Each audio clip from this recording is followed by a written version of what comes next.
Newton is applied to a block A as shown in the figure. The mass of blocks A and B are 2 kg and 3 kg respectively.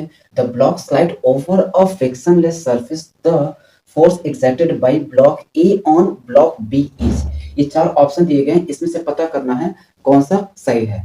तो चलो क्या करते हैं, solve करते हैं। ठीक, तो ये देखो यहाँ पर मुझे क्या है, दो बॉडी रखा है, ए है और एक बी है। अब दोनों क्या है, एक दूसरे क्या है, कॉन्टेक्ट में रखे गए हैं। तो अगर एक एजेंट है, मान लेता हूं एजेंट ये क्या है, सी है। एक एजेंट क्या है, सी है, क्या है, एक मान लेता हूं एजेंट सी है। अब इस ब्लॉक पे क्या हो रहा है कि फोर्स लगा रहा है, ऐसे फोर्स लगा रहा है। अब जब ये फोर्स लगाएगा तो अब देखो, जब इस पे फोर्स लगाएगा तो इस पे क्या होगा, एक कॉन्टेक्ट फोर्स लगेगा। अगर मैं इसका अलग से फोर्स बनाऊं, अलग अलग से इसका एफबीडी बनाऊं, तो देखो इधर से क्या लग गया, 10 न्यूटन फोर्स। तो इधर क्या लगा है, एक मास है कितना, ए, वो कितना है, 2 kg का। तो अब देखो ये भी क्या है, कांटेक्ट में है, इसके क्या है, कांटेक्ट में है। तो अगर इसके कांटेक्ट में है तो इन दोनों के बीच क्या होगा, फोर्स लगेगा। तो देखो ये वाला अगर बॉडी देखेगा, अगर इस पे फोर्स लगाएंगे तो इस पे एक फोर्स लगाएगा, क्या मान लेते हैं कोई एफ, क्या लगा देगा, एफ फोर्स लगा देगा। और अगर जब ये इस पे फोर्स लगाएगा, ये भी तो इससे फोर्स लगाएगा भाई, दोनों क्या होगा, फोर्स लगाएगा। तो इस पे इधर की तरफ फोर्स लगाएगा एफ, तभी तो एक दूसरे क्या करे, कैंसिल आउट करके न्यूट्रल कर देगा। तो ये जो फोर्स होगा ना, ये फोर्स होगा कैसा, कांटेक्ट फोर्स। कैसा होगा, कांटेक्ट फोर्स।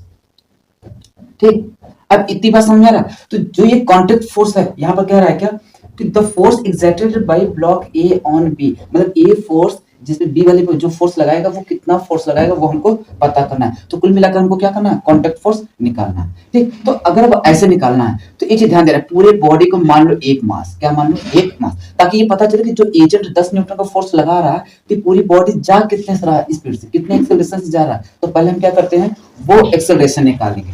और जैसे ही एक्सेलरेशन हमको निकल जाएगा तो क्या अब वो पूरी बॉडी जितने एक्सेलरेशन से जाएगा उतने एक्सेलरेशन से भी जाएगा। क्यों, क्योंकि ये क्या है, फ्रिक्शन लेस है, तो म्यू इक्वल टू क्या हो जाएगा, 0। भाई यहाँ फ्रिक्शन तो लग नहीं रहा, तो फ्रिक्शन लग नहीं रहा तो मतलब पूरी बॉडी क्या होगा, एक एक्सेलरेशन जाएगा। तो मास पता है और एक्सेलरेशन पता होगा तो क्या हम कांटेक्ट फोर्स नहीं निकाल सकते, बिल्कुल निकाल सकते हैं। तो चलो सॉल्व कर देते हैं। तो यहाँ से अगर पूरी बॉडी मैं मान लेता हूँ कितना, ए एक्सेलरेशन से गया, तो ये न्यूटन का दूसरा नियम होता है, F equal to M A, कितना, एम ए। अब पूरी बॉडी जा कितने से, अब ये 2 है, अब ये 3 है, तो मतलब इसको अगर एक बड़ा सा मास मान लो तो 3 और 2 पूरी, अब इस पे एजेंट कितना फोर्स लगा रहा है, 10 न्यूटन का। तो पूरी बॉडी जा कितने से, ए से, तो रख दो, तो ये कितना हो जाएगा, 5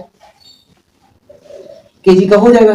अब 5 kg पर कितना न्यूटन फोर्स लगा रहा है, इतना। तो पूरी बॉडी जा रहा है कितना, ए, तो कितना हो गया, 10 इक्वल टू 3 to 5, कितना हो गया, 5 into 8।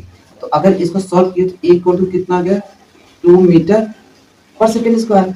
अब ये बॉडी कितने जा रहा है, तो हमसे कह रहे हैं एक इस पर कितना बॉडी लगाएगा फोर्स, तो यही तो फोर्स लग रहा है इस पे। तो अब ये बॉडी जा कितने से रहा है, एक एक्सेलरेशन, ये कितने जा रहा है, एक एक्सेलरेशन जा रहा है, तो एक एक्सेलरेशन कितना आ गया, 2 मीटर पर सेकेंड स्क्वायर।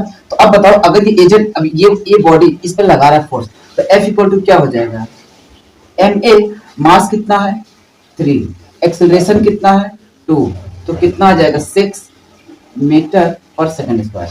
अब यही अगर पूछा जाता कि बी ब्लॉक ए पर कितना लगाता तो कितना आ जाता भैया, तो अगर उसको निकाल देते तो कितना आ जाता, मैंने एक निकाल, एक पूछा एक मैंने निकाला, तो कितना आ जाएगा, सी। अब यही चीज अगर पूछा जाता कि ये वाला फोर्स कितना इस पे लगाता तो क्या हो जाता। अब अगर ये वाला फोर्स देखोगे तो दोनों क्या एक दूसरे कैंसिल आउट करेंगे, तो दोनों फोर्स कितना होगा, इक्वल होगा। ठीक, अब ये वाला कितना है, 10 न्यूटन है ना। ठीक, बाकी ऐसे ही करना है। चल।